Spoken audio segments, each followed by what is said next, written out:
Hello everyone, welcome back in my class. आज का हमारा टॉपिक है ऑर्डर ऑफ रिएक्शन।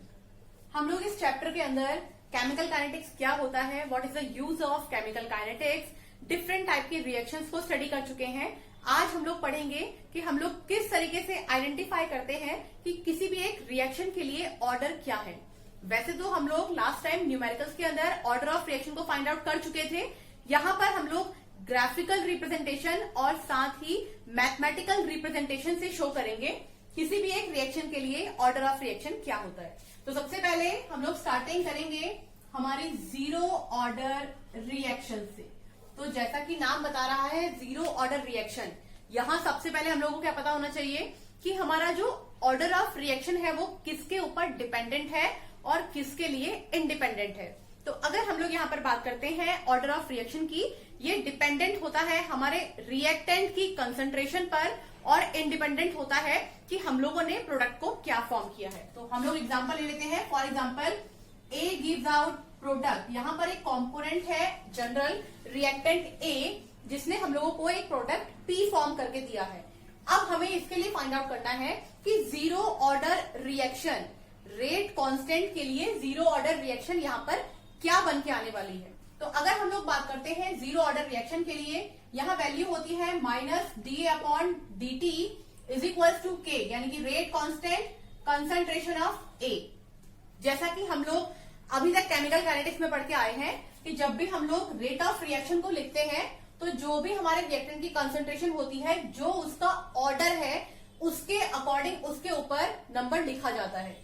यहाँ अगर हम लोग बोल रहे हैं कि जीरो ऑर्डर है तो यहाँ वैल्यू कितनी लिखी जाएगी, 0। अगर यहाँ बोला जाता कि 1 है तो वैल्यू लिखी जाती 1। अब अगर हम लोग इसके लिए वैल्यू फाइंड आउट करते हैं, ये हो जाएगा -dA/dt इज इक्वल टू, हम लोग को पता है किसी भी एक नंबर की पावर अगर 0 हो जाएगी वैल्यू हो जाएगी 1, यानी कि k इंटू 1। k इंटू 1 हम लोग क्या बोल सकते हैं, इंटीग्रेटिंग इक्वेशन।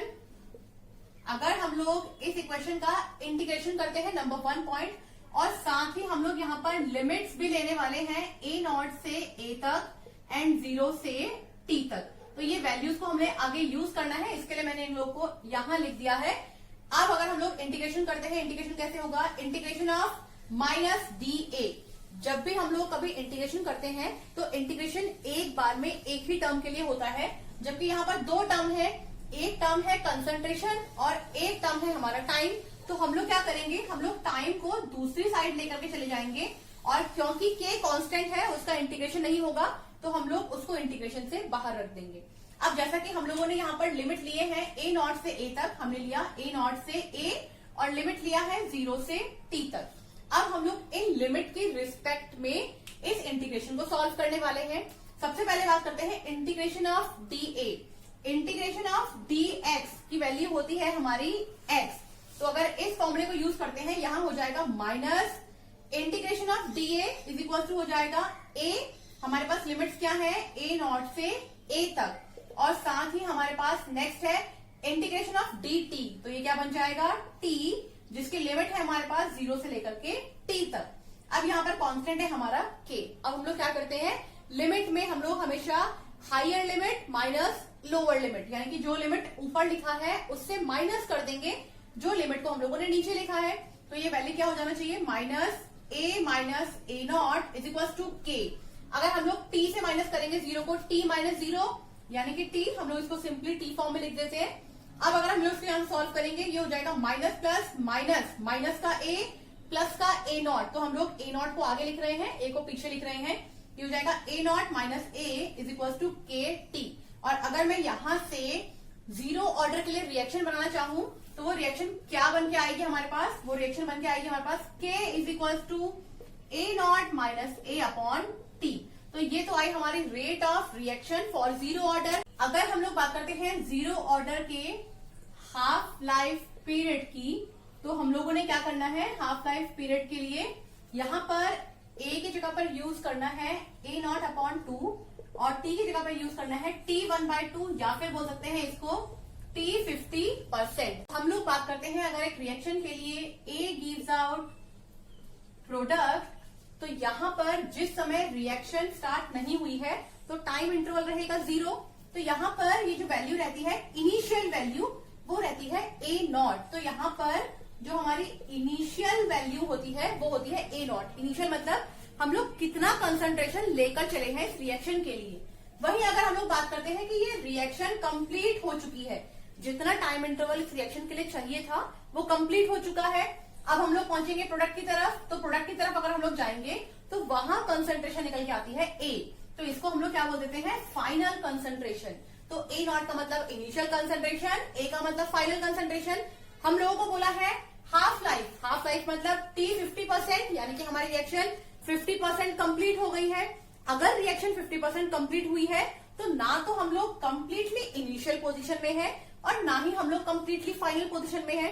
तो हम क्या करते हैं कि फाइनल पोजीशन को हाफ मान लेते हैं इनिशियल पोजीशन का, इसलिए हम लोग एक जगह पर यूज करेंगे A0/2 और T की जगह पर यूज करेंगे T 50%। अब अगर हम लोग बात करते हैं उस रिएक्शन के लिए जिसके लिए हम लोग हाफ लाइफ फाइंड आउट कर रहे हैं, K equals to A0 - A/T। हमको क्या करना है, A0 की जगह पर पुट करना है A0/2।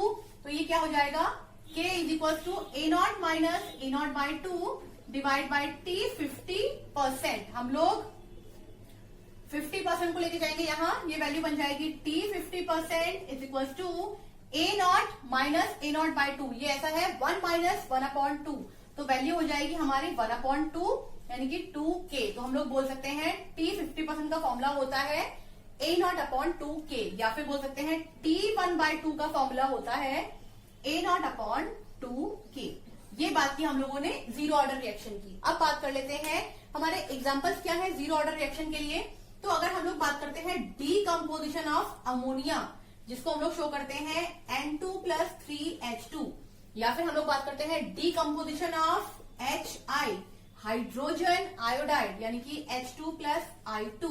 यहां देखने से अगर हम लोग मॉलिक्यूलरिटी की बात करें तो ये सेकेंड ऑर्डर रिएक्शन लगती है, लेकिन ये होती जीरो ऑर्डर रिएक्शन है, क्योंकि ये रिएक्शन यानी कि HI जो रिएक्शन है ये होती है in the presence of sunlight. और अगर बात करते हैं NH3 अमोनिया के डीकम्पोजिशन की, ये होती है in the presence of platinum. तो ये होती हमारी जीरो ऑर्डर रिएक्शन है, लेकिन ये दिखने से एज मॉलिक्यूलरिटी ये हमको लगती है कि ये सेकेंड ऑर्डर रिएक्शन है। तो बात कर लेते हैं हमारे फर्स्ट ऑर्डर रिएक्शन की। एग्जैक्टली सेम प्रोसीजर हम लोग यूज करेंगे। रिएक्टेंट लिया हमने, उसको कन्वर्ट किया है प्रोडक्ट के अंदर।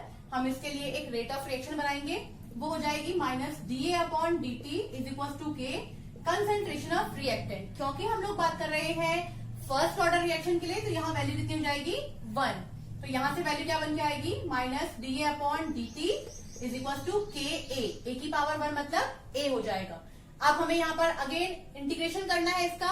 अगर इंटीग्रेशन करना है तो हमने कहा था सेम टर्म एक साइड होनी चाहिए। यहाँ पर भी A है, यहाँ पर भी A है। हम क्या करेंगे, A को लेकर के आएंगे इस साइड पर और T को लेकर जाएंगे K के साथ। तो वैल्यू क्या बन जाएगी हमारी -dA/A is equal to KdT।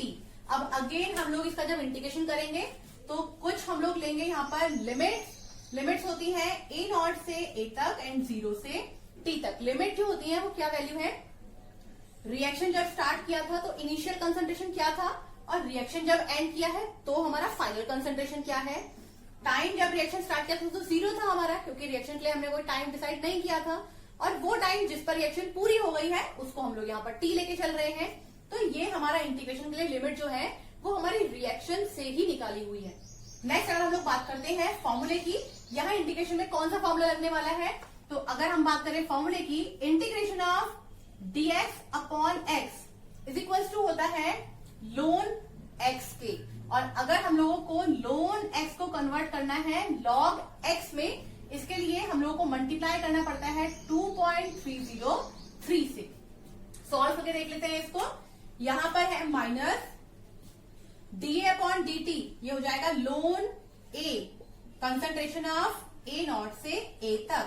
ये हो जाएगा कांस्टेंट है K, इसका इंटीग्रेशन नहीं होने वाला है। ये हो जाएगा कंसंट्रेशन ऑफ T 0 से T तक। Again higher concentration minus lower concentration, ये हो जाएगा -ln A -ln A0 is equal to K। Higher limit minus lower limit same होने वाला है, तो ये T ही हो जाएगा। अगर यहां सॉल्व करते हैं माइनस प्लस माइनस, माइनस का लोन ए प्लस का लोन ए नॉट, तो क्या लिख सकते हैं हम लोग इसको, ln A naught minus ln A is equal to K T. अब हम लोग क्या करेंगे, हम लोग पूरी टर्म को, लोन ए की पूरी टर्म को के टी के पास लेके जा रहे हैं। ये वैल्यू हमारी बन जाएगी ln A naught is equal to K T plus ln ए।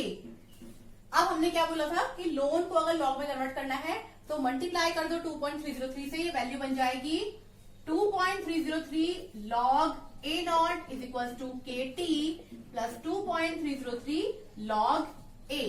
हमें पूरी क्वेश्चन में से 2.303 को रिमूव करना है, हम डिवाइड कर देंगे 2.303 से, ये हो जाएगा 2.303 डिवाइड बाय 2.303 डिवाइड बाय 2.303, ये हो जाएगा कैंसिल आउट। यहां पर वैल्यू बनेगी हमारे पास log A naught is equal to K T upon 2.303 plus log A. हम लोग बात करते हैं यहां से फाइनल वैल्यू की, निकल के आएगा K is equal to 2.303 upon T log A naught upon A. ये इक्वेशन बनती है हमारी फर्स्ट ऑर्डर के रेट कांस्टेंट के लिए। अब हम लोग बात कर लेते हैं कि हाफ लाइफ पीरियड क्या होने वाला है इस रिएक्शन के लिए। तो हम लोग को क्या करना है, हम लोगों को ए की जगह पर लिखना है ए नॉट अपॉन 2, टी की जगह पर लिखना है t1/2। वैल्यू पुट करेंगे, ये हो जाएगा t1/2 is equal to 2.303 upon के। हम लोग इसको यहां लेकर के आए हैं लॉग ए नॉट अपॉन, ए की जगह पे क्या पुट करना है, ए नॉट अपॉन 2, ये हो जाएगा ए नॉट से ए नॉट कैंसिल आउट, ये वैल्यू बनेगी t1/2 is equal to 2.303 upon K log, ये वैल्यू हो जाएगी 2। लॉग 2 की वैल्यू होती है 0.3010, मल्टीप्लाई कर लेते हैं 2.303 अपॉन के इज इक्वल टू t1/2 से। यहां अगर सॉल्व करते हैं इस वैल्यू को, ये होती है t1/2 इज इक्वल टू 0.698 के। तो ये रहता है हमारा half life period for first order reaction. आज हम लोगों ने इन डेरिवेशंस के बारे में बात किया है। इसके सेकेंड पार्ट में हम लोग इनके न्यूमेरिकल के ऊपर बात करेंगे। अगर आप लोगों को वीडियो पसंद आए तो प्लीज लाइक एंड शेयर कीजिएगा और चैनल को सब्सक्राइब कीजिएगा। आज के लिए इतना ही, थैंक यू।